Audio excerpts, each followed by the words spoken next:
Show. Bravin, com você, garoto. Sim. Boa noite a todos. Mais uma noite de aprendizado aqui, uma imersão aí no que há de mais novo em gastroenterologia e doenças funcionais. Professor Barbucci sempre dando um show, né? Mas sempre trazendo também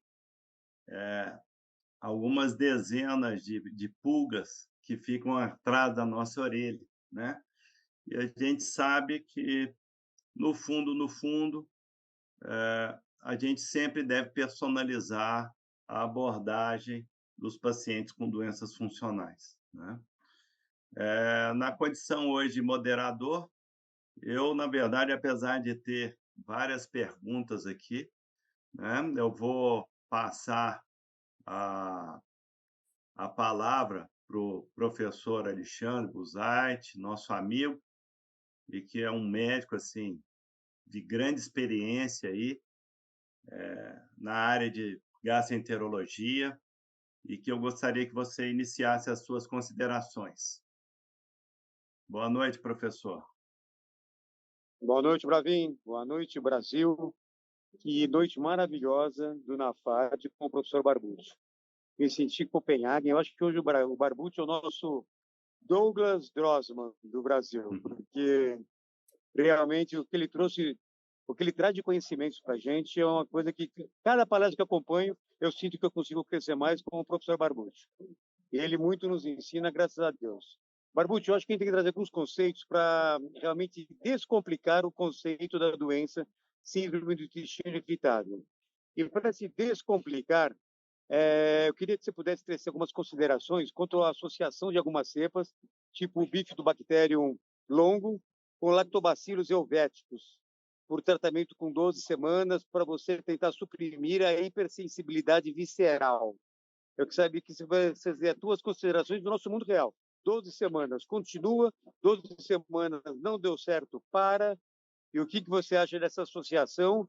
E se você tecesse alguns comentários sobre como que deve ser o nosso tratamento da microbiota, quantidade, cepas, de tentar não ser manipulado e ser de origem que você possa ter uma altíssima confiabilidade. E parabéns pela palestra. Obrigado, Rosane. Com certeza, né, a suplementação com probióticos ela traz influência na condução de pacientes com síndrome do intestino irritável. O grande problema com relação aos probióticos é que a gente tem diferentes probióticos, diferentes cepas, né, e que podem ter diferentes efeitos em diferentes pacientes e no mesmo paciente, dependendo de vários fatores, como medicamentos dados em conjunto, a própria idade do paciente, clima, etc., local onde foi conduzido o trabalho. Essa associação que você mencionou é uma associação que já tem alguma evidência, sim, de que pode nos ajudar bastante na correção dos sintomas da síndrome do intestino irritável, melhorando o ritmo intestinal e dor abdominal, mas também ela tem um diferencial que é o seu efeito psicobiótico, né? Essa associação é uma associação que se mostrou que tem poder ansiolítico, por exemplo, e isso pode auxiliar, sim, bastante as síndromes funcionais, já que, como a gente mencionou, a modulação central é extremamente importante como fator fisiopatológico da síndrome, né? E presença de ansiedade, depressão, são coisas que, com certeza, exacerbam os sintomas e aumentam a frequência com que os pacientes têm desconforto. Então, essa cepa pode ser uma opção nessa indicação, sem dúvida, e tem substrato científico para que possa ser utilizado para essa indicação também. O Buzaide, complementando, a gente tem participado de vários encontros com Oi, psiquiatras e com colegas da geriatria. neuromoduladores. Tua opinião sobre tricíclicos, inibidores de recaptação de serotonina. Oi? Desculpa. Pode falar, Buzaide, pode falar. Opinião do professor Barbucci sobre neuromoduladores tricíclicos nas formas diarreicas, inibidores de recaptação de serotonina nas formas constipantes, iniciar com que dosagem, e qual a sua opinião sobre o nós, gastroenterologistas, cada dia mais avançando nessa neurogastroenterologia que o Fábio Teixeira tanto fala, tanto divulga, que eu estou nos desenvolvendo mais, ou trabalhar com uma equipe multidisciplinar e ter um professor Calil na nossa equipe, o que é muito difícil ter um Calil distribuído no Brasil inteiro, né? Vocês querem falar alguma coisa, Fábio? Antes? Não, era só para poder fechar o que a gente tem observado, além da evidência científica que o Barbucci nos trouxe, a experiência que hoje nós temos com essas 2 cepas, com a equipe da psiquiatria, da neurologia e da geriatria, está sendo uma coisa muito importante, esse conhecimento da experiência brasileira, como droga coadjuvante. Não como droga de tratamento de primeira escolha para síndromes neurológicas, mas como coadjuvante, podendo melhorar muito a qualidade de vida, a percepção dos sintomas e a reação dos sintomas. Talvez tudo aquilo que o Barbucci nos trouxe, essa mudança onde a gente poderia ter vários chaves que poderíamos acessar a esse eixo. Eu acho que a microbiota também é uma dessas chaves. O que ele talvez sempre traz e foi batido lá nas sessões, aquele paciente que responde, tudo bem. O paciente que não responde, você realmente não tem o porquê utilizar. Acho que o paciente, e como o Bravin coloca sempre, é personalizar.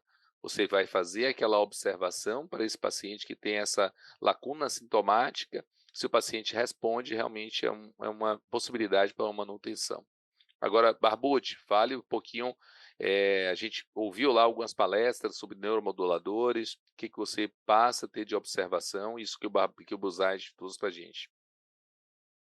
Então, teve uma palestra interessante basicamente sobre o controle da dor em pacientes com síndromes funcionais e até com doença inflamatória intestinal. E, basicamente, o que foi colocado é isso que a gente tem falado sempre. Então, a gente tem várias opções de neuromoduladores. Primeira coisa é que o termo antidepressivo, antipsicótico, ele deve ser evitado, inclusive de ser comentado com os nossos pacientes, porque isso acaba criando um estigma de que o paciente é maluco e muitas vezes ele não consegue entender a coisa. Mas sempre antes de se dar um neuromodulador, é importante que a gente tente explicar para os nossos pacientes o porquê esse neuromodulador vai ser dado. Esse neuromodulador vai ser dado não só para eventualmente tratar uma ansiedade ou eventual depressão leve que o paciente apresenta, mas porque esse neuromodulador apresenta uma ação direta sobre o intestino, sobre o tubo digestivo, atuando diretamente sobre a motilidade, alterando diretamente sobre as secreções intestinais e modulando a sensibilidade visceral, né? Então, isso é extremamente importante. Dos neuromoduladores, o que a gente tem é que modula mais a dor abdominal, isso ficou bem claro lá, eles repetiram inúmeras vezes, são os tricíclicos mesmo. Só que esses têm contra eles o problema de terem um efeito sedativo, poderem trazer ganho de peso, pode interferir diretamente na motilidade intestinal, e isso pode ser legal para quem tem diarreia, mas não é muito bom para quem tem constipação, né? A ação desses neuromoduladores acontece não só porque existe um efeito serotoninérgico, mas porque existe ação em vários outros receptores intestinais. No caso dos tricíclicos, por exemplo, a atuação sobre receptores muscarínicos e sobre receptores de histamina, especialmente do tipo 1, é bem claro como parte de ação desses medicamentos. Os serotoninérgicos, a gente já vai preferir em pacientes mais constipados, se bem que por Roma 4 eles contraindicam o uso de receptores de antidepressivos serotoninérgicos clássicos, né? Não existe indicação por Roma 4, mas na revisão depois que foi publicada em 2021 pelo professor Drossman, ele coloca várias opções aqui. No caso de diarreia, então, a opção seria a paroxetina, que teria uma ação antidiarreica, e no caso de constipação, os outros serotoninérgicos, evitando-se então o uso da paroxetina. Os tetracíclicos, eles não conversaram, não falaram muito, mas é uma informação importante que realmente o professor Talley trouxe para a gente naquela discussão de caso, né, Fábio? O que ele falou é que em pacientes dispépticos funcionais existe um trabalho muito bem conduzido pelo grupo do professor Tack, que mostrou muita melhora de dispépticos funcionais com mirtazapina. Mirtazapina, como vocês sabem, é um tetracíclico, leva ao aumento de peso e pode levar muita sonolência, desconforto, etc. Então, a recomendação que a gente tinha era começar com doses extremamente baixas de mirtazapina, 7,5, 15 miligramas. E o que o professor Thaler falou é que a mirtazapina, diferentemente de outros neuromoduladores, os efeitos colaterais são piores quanto menor é a dose utilizada. Então, apesar dele começar também com 15 miligramas por dia, se o paciente tiver efeito colateral, ele não diminui a dose, ele aumenta a dose, ele passa para 30 Aumenta. miligramas por dia. Então, isso é uma dica legal, que eu, sinceramente, eu nunca, assim, não parece lógico, né? Mas ele falou com um grau de certeza bastante grande e parece que houve concordância do TAC quando ele falou isso. Então, se dois caras desse nível falam isso, a gente tem que acreditar que deva ser verdade mesmo. Então, é uma opção. E outra história é o uso de moduladores do humor, né? Que muitas vezes a gente tem um certo receio de utilizar esses medicamentos, e eles mostraram lá trabalhos que mostram que os europeus, os americanos também se sentem do mesmo jeito. Quando é para dar antidepressivo ainda vai, mas quando é para dar neuromodulador, modulador do humor, eles ficam meio reticentes. A gente usa pouco quetiapina, por exemplo, que representa uma alternativa muito interessante na condição de pacientes, especialmente com intestino irritável. Então, a escolha do neuromodulador vai depender basicamente do sintoma predominante que o paciente apresenta, vai depender como é o paciente, se é gordo, se é magro, se tem algum problema de diminuir a libido ou não, se o paciente dorme bem, se ele não dorme bem, e assim por diante. Se mais é dor, se mais é controle da motilidade, isso que vai nos dizer qual é, e é claro, a doença funcional, né? Por exemplo, mirtazapina para intestino irritável não tem evidência de que funciona. E esse talopram para dispepsia funcional é praticamente inútil, e assim por diante.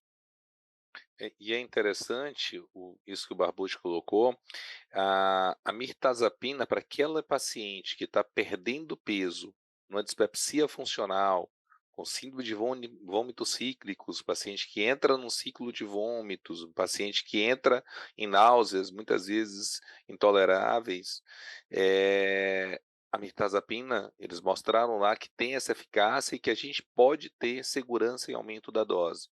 Então, às vezes, a gente ficava segurando, buscando alternativas e realmente mostrou isso para o professor Thaler.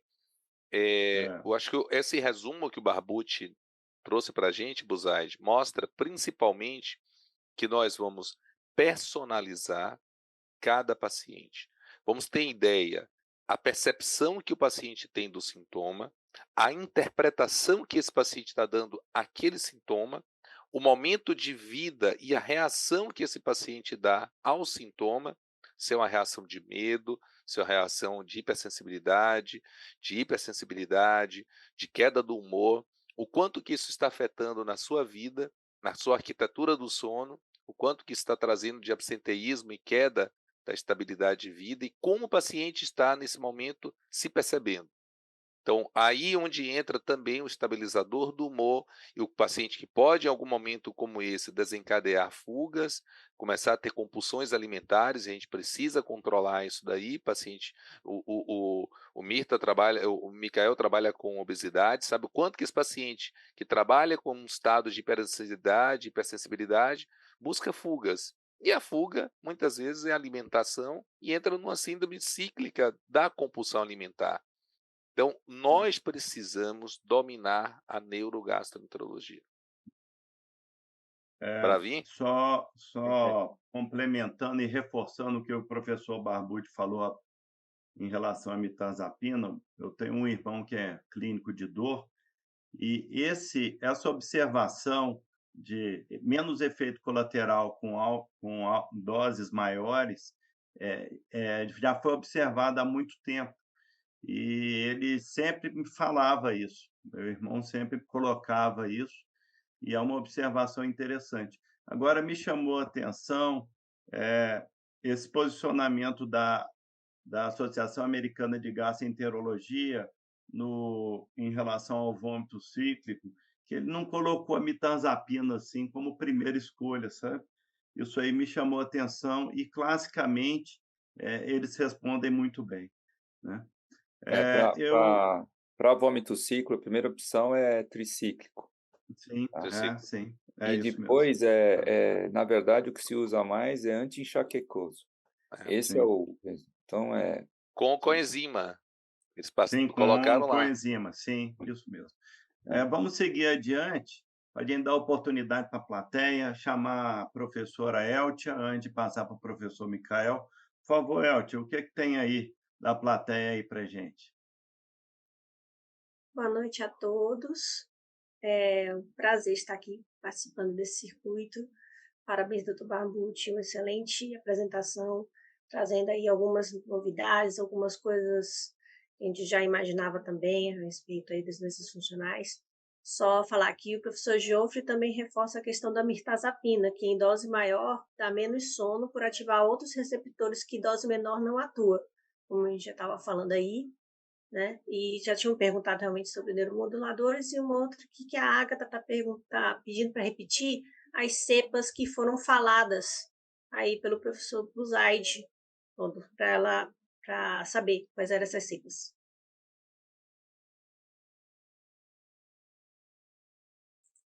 Professor Buzaide? Parece que ele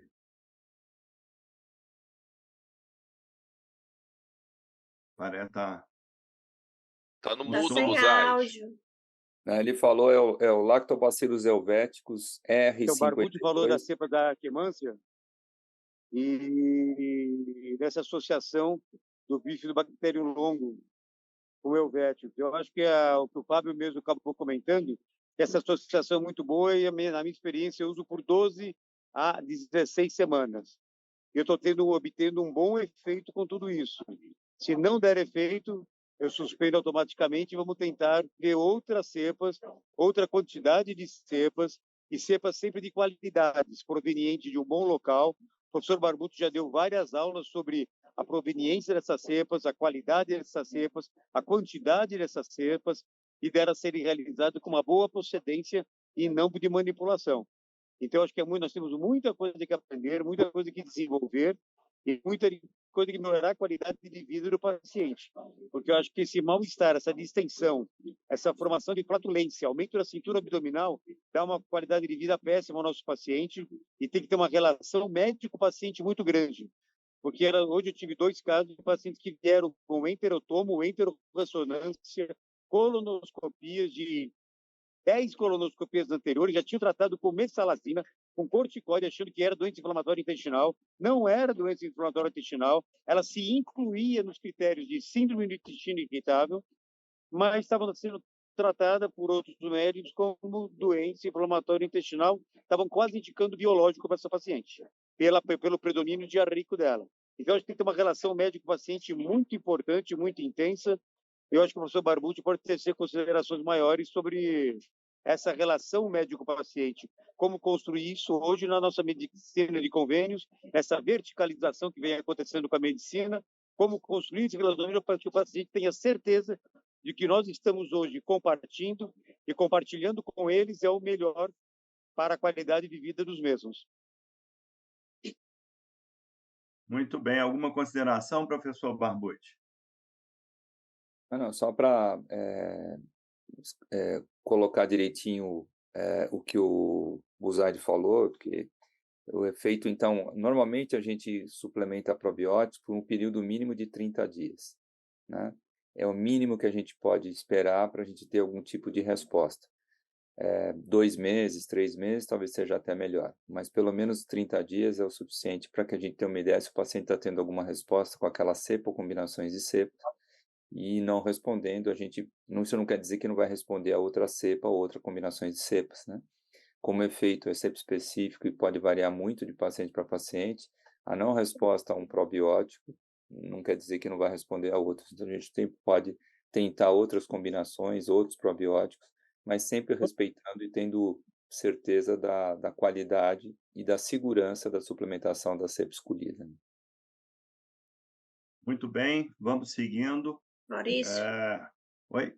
Só Por favor, aproveitar que está Elton. sendo, oi, só Sim? aproveitar que está sendo falado de neuromodulador, uma pergunta aqui da plateia que é interessante, é dos pacientes que já estão em acompanhamento na psiquiatria devido a depressão e ansiedade, em uso de sertralina ou fluoxetina, como manejar esses pacientes? Como é que a gente pode organizar essas medicações desse tipo de paciente junto com o psiquiatra?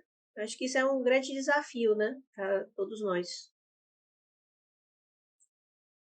Eu acho que o segredo é a gente conversar com o psiquiatra, Lógico. entendeu?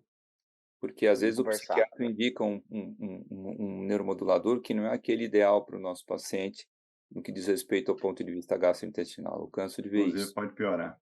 Inclusive pode piorar. Então, às Sim, vezes, sem o dúvida. segredo é a gente ter que conversar. Olha, eu preciso de um que não me dê, prenda o intestino. Não adianta você me dar 300 miligramas de amitriptilina para o meu paciente, porque ele tem constipação. Então, Sim. vamos tentar outra coisa, né? Na verdade, a gente sempre tem que buscar dentro da literatura neuromodulação que é melhor do que placebo, né? E sempre personalizar, né, professor Barros? Sem dúvida, é aquilo que a gente já falou. Quando a gente vai escolher um neuromodulador, eu preciso saber, meu paciente não dorme, dorme, é gordo, é magro, tem libido, não tem, e a gente vai direcionando de acordo com o efeito adverso dos neuromoduladores e, é claro, de acordo com a evidência que a gente tem com cada um deles em diferentes diagnósticos funcionais, o que é melhor, o que o nosso paciente se adapta mais. É basicamente isso. Outra coisa interessante que se discutiu lá no EGW foi o receio que a gente tem de fazer associação de neuromoduladores, né? Então, um dos casos clínicos discutidos foi, está tomando fluoxetina, não está resolvendo, o que que eu faço? Eu troco a fluoxetina por um tetracíclico, eu associo mirtazapina à fluoxetina, eu associo um modulador de humor à fluoxetina, o que que eu faço, né? E realmente parece que há um consenso entre o pessoal de lá, e eu acho bem coerente isso, que a gente precisa tomar cuidado com a associação medicamentosa de medicamentos, especialmente de ação neuromoduladora. Quando a gente resolve associar alguma coisa, é importante que a gente nunca associe medicamentos de mesmo mecanismo de ação, né?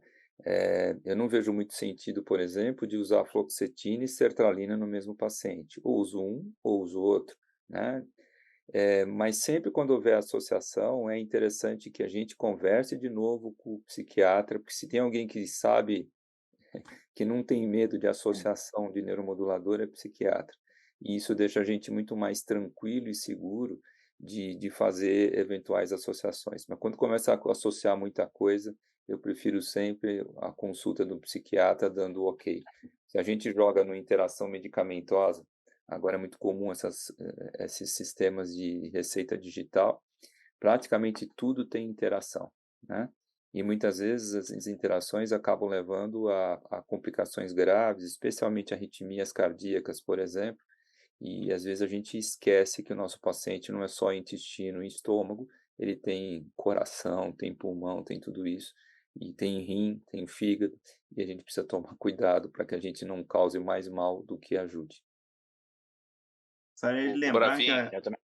apesar da maioria dos trabalhos avaliarem, né, o tempo zero e 2 meses de neuromodulação, o ideal é que seja estendido aí para pelo menos 6 meses para uma avaliação mais bem fundamentada, né? Aí, possivelmente, ou aumentar a dose ou retirar progressivamente de acordo com a resposta clínica. Vamos o seguir aqui Bravin, e chamar o É, Oi, Bravin, só doutor, para a gente poder fala. fechar esse ciclo de neuromodulação, Sim, eu gostaria de trazer o olhar do Barbucci para duas drogas, buspirona e pregabalina. A gente ouviu lá em algumas apresentações. Qual é o seu olhar quando você realmente visualiza que tem uma possibilidade prática para nossos colegas e como a gente poderia orientar para utilizar melhor, tanto para dispepsia quanto para modulação tosse, modulação de orofaringe, para globos? Os GABAéricos, eles têm sentido de serem utilizados em qualquer síndrome álgica, né? Então, intestino irritável, dispepsia funcional, mais especificamente. Eu tenho uma boa experiência dos GABAérgicos também na condução, por exemplo, de manifestações extraesofágicas da doença do refluxo, especialmente laringite, tosse, né? A gente tem resultados muito bons. Lembrando que as doses que a gente utiliza para essa indicação são doses um pouco maiores do que a gente utilizaria, por exemplo, para tratar dispepsia funcional.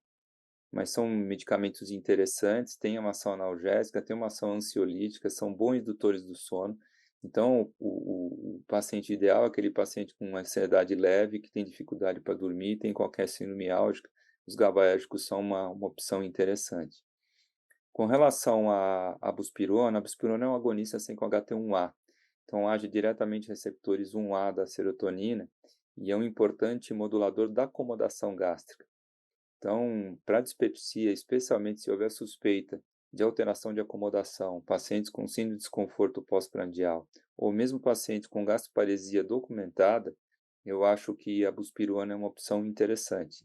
Tem esse efeito motor e, como o próprio nome comercial traz, tem um efeito ansiolítico interessante. É um pouco sedativo, mas quando o paciente responde, a buspirona responde muito bem. É uma droga que eu gosto muito de utilizar e aprendi isso com o professor Zaterka, quando eu fazia consultório, no consultório dele lá, ele usava bastante buspirona desde sempre. Então, a experiência que nós temos com essa droga também é muito antiga, um medicamento já que está há muitos anos no mercado. Nas síndromes intestinais, eu não vejo muita indicação para buspirona, mas na parte alta, especialmente dispepsia funcional, e se tiver retardo de vazamento gástrico ou alteração de acomodação gástrica, a buspirona tem lugar. Então, vamos seguir, Fábio? Professor Podemos. Micael aí, vamos fazer as suas considerações para a gente seguir Boa noite, adiante. Boa pessoal. noite. Agradeço a oportunidade aí. Parabéns, doutor, pela aula que presenciamos agora. Realmente, o Congresso trouxe várias nuances lá para a gente de aplicabilidade de algumas coisas, onde estamos, várias aulas no final do dia, tinham vários momentos que realmente fazendo alguns resumos. E uma coisa que sempre tem, por exemplo, assim, em dúvida no dia a dia, que muitos questionamentos até dos residentes, pessoal, inclusive dos pacientes, é depois que o paciente respondeu, nós estamos falando de neuromoduladores, de probióticos que ajudam nessa neuromodulação, se o paciente respondeu depois de uns 3, 4 meses e ficou estável, está bem, por quanto tempo que vocês mantêm, por exemplo, antes de pensar em retirar? 6 meses, 1 ano, 3 meses, 8 meses, para sempre não, né? Mas por bastante tempo, o probiótico e o neuromodulador.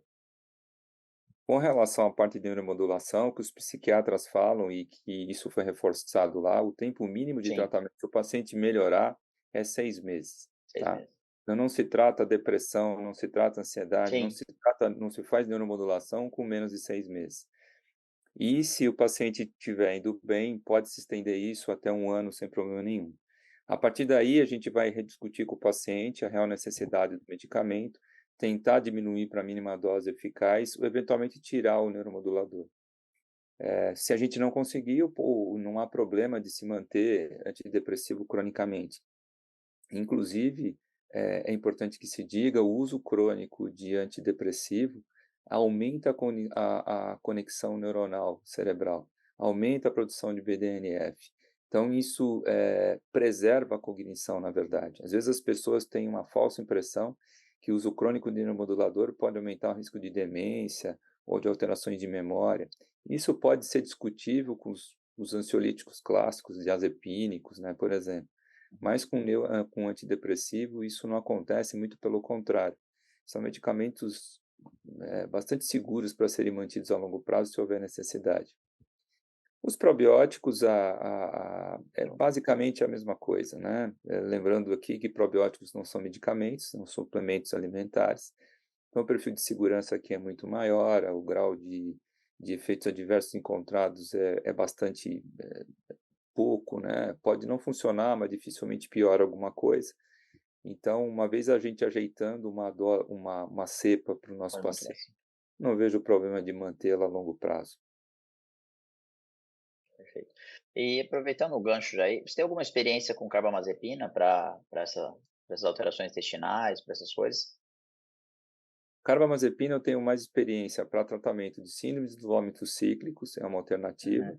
e principalmente para tratamento de soluço crônico, tá? Então, quando a gente fala de síndrome de vômitos cíclicos, a gente vai usar então medicamentos de ação anti-enxaquecosa, né? E Sim. a carbamazepina pode ser um bom profilático para enxaqueca, mas também um anticonvulsivante. E o soluço é uma situação em que existe um fenômeno de reentrada sobre o diafragma, de maneira muito semelhante ao que a gente vê nas síndromes epiléticas, ou em síndromes de arritmias cardíacas, como a fibrilação ou flutter ventricular e atrial. Então, os anticonvulsivantes no soluço, eles são muito bem-vindos, e a carbamazepina a gente usa muito lá na HC. E tem vários pacientes com soluçando por meses, anos às vezes. Então, a gente usa e a gente associa muito nessa situação. Carbamazepina com baclofeno, eventualmente com ampliquitil e com qualquer tipo de anticonvulsivante aí.